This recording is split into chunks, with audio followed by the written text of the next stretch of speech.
One day I'm wandering out in the yard, I hear something going on at the chapel. I go in and I sit down and it's looking at the stars. It's the first concert. The music was so touching and so beautiful because it speaks so deeply to your feelings, and there is no place that I have been in my life where you have deeper feelings than prison.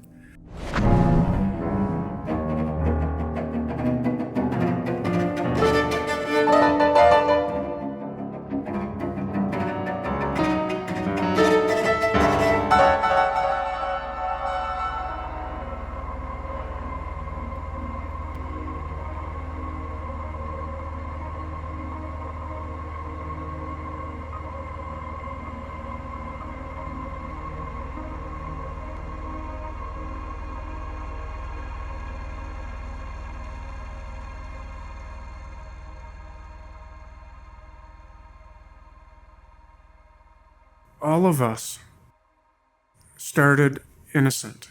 We all are born babies. Hopefully, we have the love of our mothers and our family, and sometimes things happen in people's lives and it feels like you don't. And, that can have a strong impact on people, especially if circumstances that they're in are also not favorable.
Growing up, I guess my earliest and strongest memory is losing my brother in a camping accident. He fell into the Elora Gorge River. We were camping with my father. My parents had separated and my father was dating another woman and she had 2 kids. And so the 4 of us kids, we took off down to the river and we were playing a game where we would go up the river, across a bridge, and throw a stick into the river and we would chase it down across the bridge, and the current would take it to the other side of the river, and we would run down, chase it, pick it up, and run back. On the last time that we did it, the stick was a little bit too far out for anyone to reach. My brother was the oldest. He was 6 at the time, I was 4. And so there was a piece of plywood that was maybe 3 feet by 4 feet. So my brother laid it down on the weeds. He did it very quickly because he had to, the way the stick was moving fast down the river. He put this thing down, grabbed onto the branch, stood on the piece of plywood. And I don't know if the stick was a little too far and he let go to reach, or if the current picked up the piece of plywood and overturned it, but he fell in and he was gone. And the other 2 kids ran back to the campsite. My father came running, and he couldn't swim, but he jumped into the river.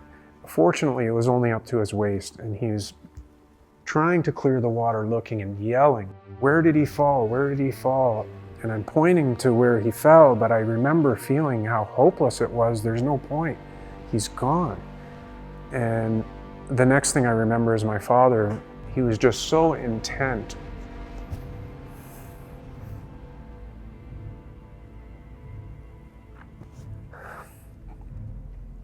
And so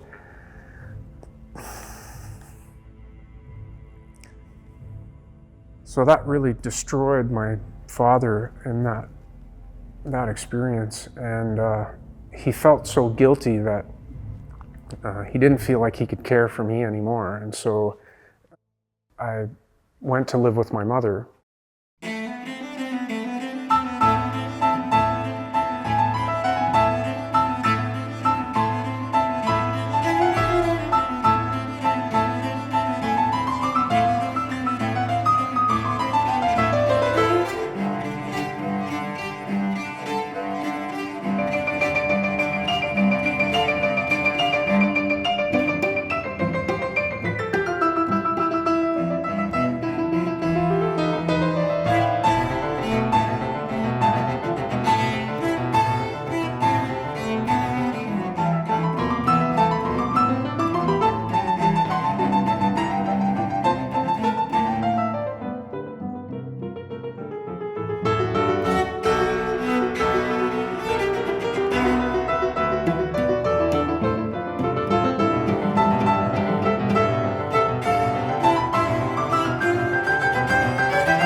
The fact that I didn't understand what had happened to my brother. Even though my father explained why he had left, I didn't know what that meant for me.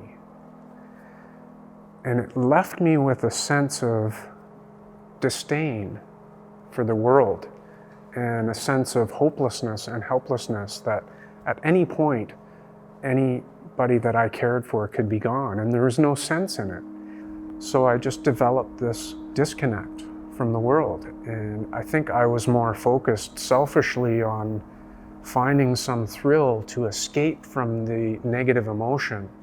I started looking at my teenage years to my friends, to those relationships, particularly to other teenagers who were experiencing kind of extreme emotions or were kind of troublemakers, I guess. I was kind of drawn to that, and I ended up associating with one individual in particular, and he had a bit of a violent streak in him. And we started misbehaving together, doing mischievous things. Eventually it became this game between us where we would try to kind of out-thrill each other or outdo each other's mischievousness. And in the course of trying to rob somebody, we got carried away, and my co-accused with the violent streak in him, he got really carried away, and we ended up being charged with a murder.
I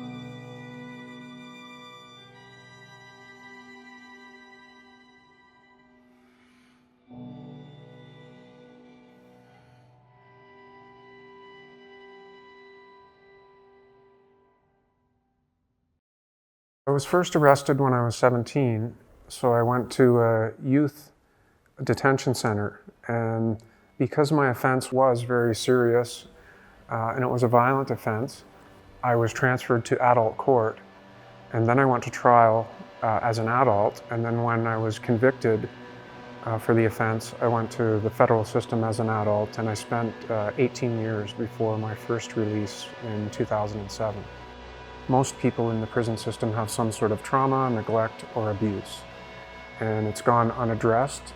And when people are separated from the community, that problem becomes worse because now people are being anti-socialized. So when I was released, I started working right away, and I started dating right away, and I started drinking. At some point, I started using drugs, and I was caught on a urinalysis, and I was sent back, and all my support was withdrawn.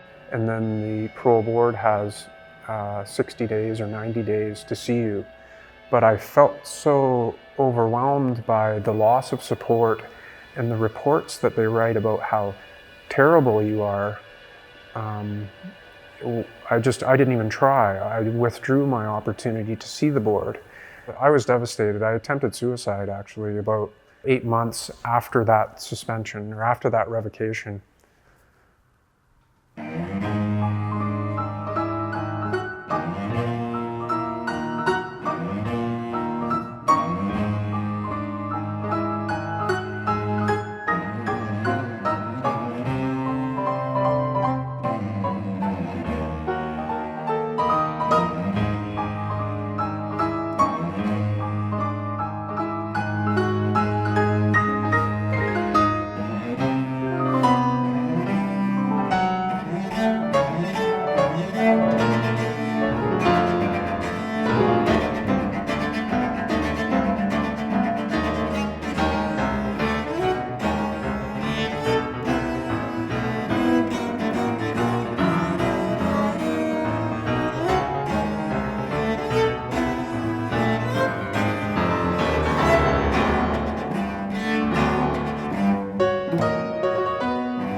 The two Britten sonatas were just amazing.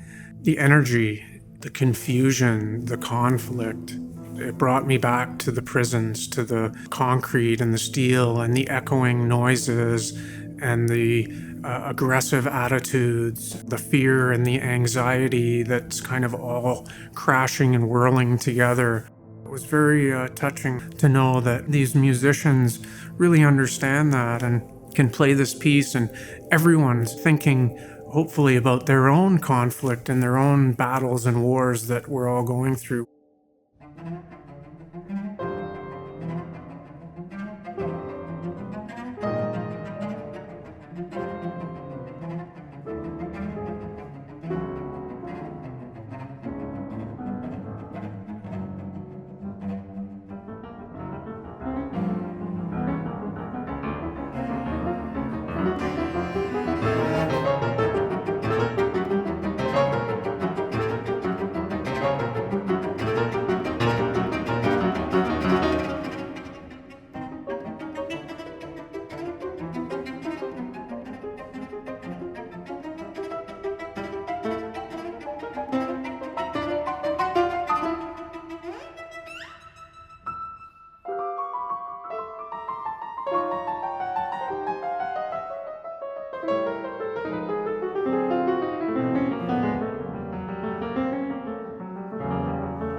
One day I'm wandering out in the yard. I hear something going on at the chapel. There's a guy reading. It sounds familiar to me, and I realize it's not the voice that's familiar, it's what he's reading. And he's reading the story of Jean Valjean from Les Miserables. And Jean Valjean also was a prisoner, and he also served 18 years, the same as I did before I first got out. And the story begins with him being released from prison, and he can't find any support anywhere. Nobody will help him. He goes over to the priest's house, and the door's open, and the priest welcomes him in, and they feed him and give him a warm bed to sleep in. And all the time he can't believe it because he's been in prison his whole life, mistreated. And it talks about when he gets out feeling like an animal and feeling like so filled with hate. So at nighttime, all of this thinking is going through his head, and he starts to panic, thinking that there's some sort of conspiracy against him. And he gets out of bed and he goes into the priest's room where the priest is sleeping, and he's standing over the priest in the darkness, and he's starting to think that maybe he has to kill this priest. And then the moon shines in and lights up the priest's face, and that's enough for him to connect with this priest and realize that they're both human beings. And so he stops, and he's about to take off, but before he does, he steals the silverware. The next thing you know, it's the following evening, and there's a knock on the door.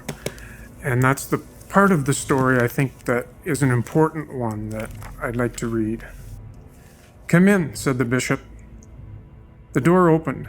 A weird and wild-looking bunch stood on the doorstep.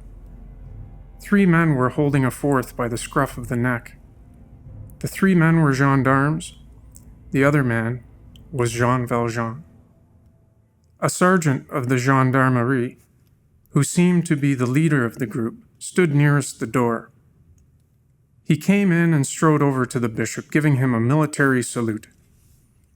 "Monseigneur," he began, "we saw him hot-footing it out of town.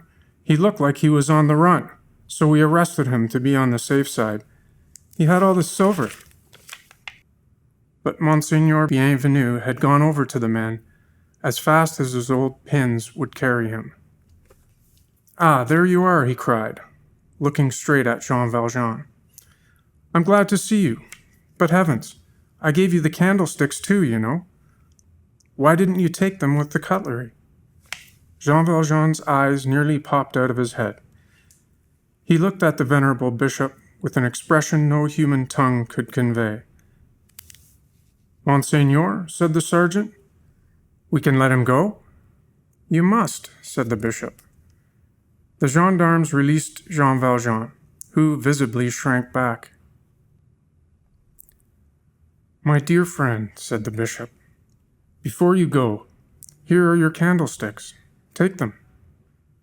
Jean Valjean's whole body was shaking.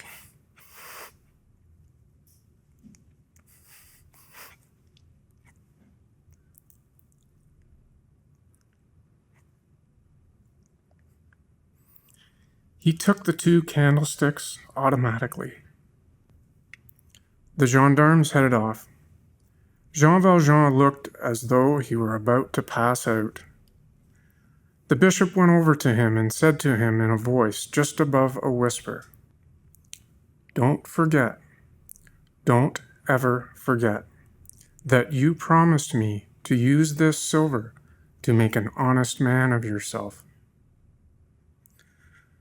Jean Valjean, who had no memory of ever having promised a thing, remained stunned. "Jean Valjean, my brother, you no longer belong to evil, but to good. It is your soul that I am buying for you. I am taking it away from black thoughts and from the spirit of perdition, and I am giving it to God." It became very obvious to me suddenly that Dmitri coming and bringing these classical music performances, he was giving us these candlesticks. Having that concert of music and that high level of performance was just so heartfelt. It was like they were handing over my dignity and it was up to me to kind of take it. And I hadn't felt that kind of interaction with the system before. It had always been kind of scraping to try and get back to life. And here somebody was offering me this kind of piece of life. It opened up my mind, it opened up my heart to consider, a different way.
I'm just dumbfounded to be a part of this experience with all of these amazing musicians that are playing and are going to play all of these fantastic pieces that represent the story that Jean Valjean has gone through, and the story that I've gone through, and the story that everyone that's watching this.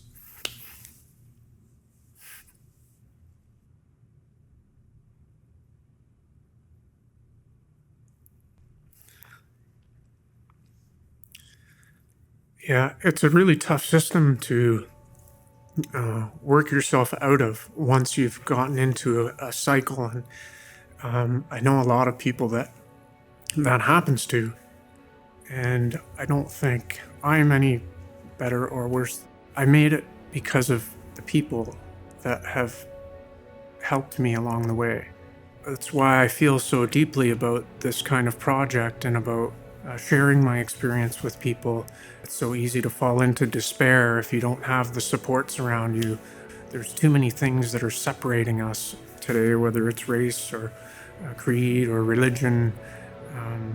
There is hope in each other, and we can lean on each other. And I'm always thinking about my friends and people inside that are having a hard time. I have a hard time out here myself, and I'm grateful that I have people to lean on. These relationships are more important than I ever thought they were, and more valuable and more rewarding as well.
There's a great quote by Victor Hugo that goes, "He who opens a school door closes a prison."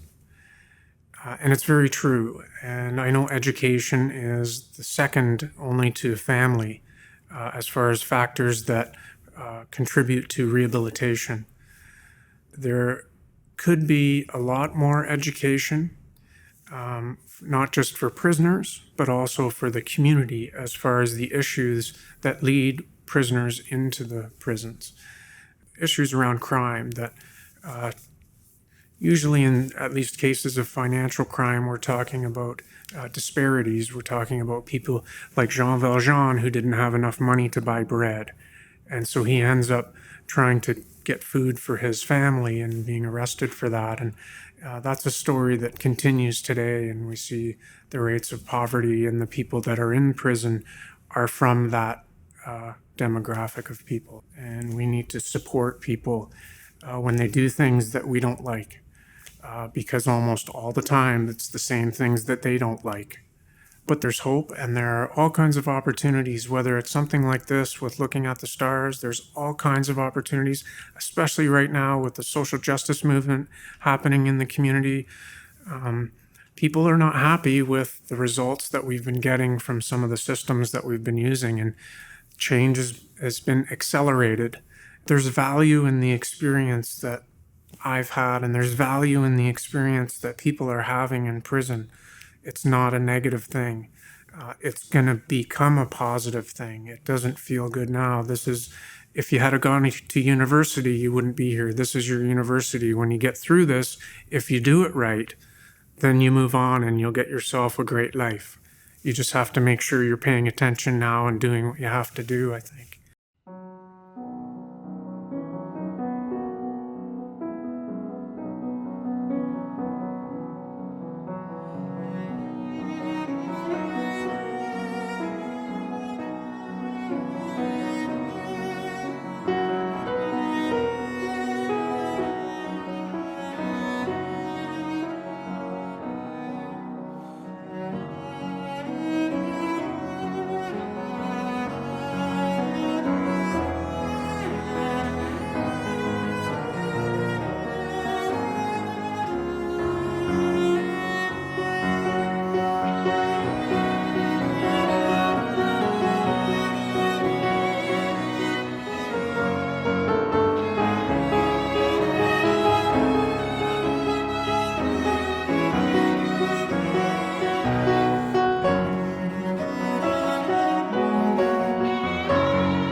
Thank you.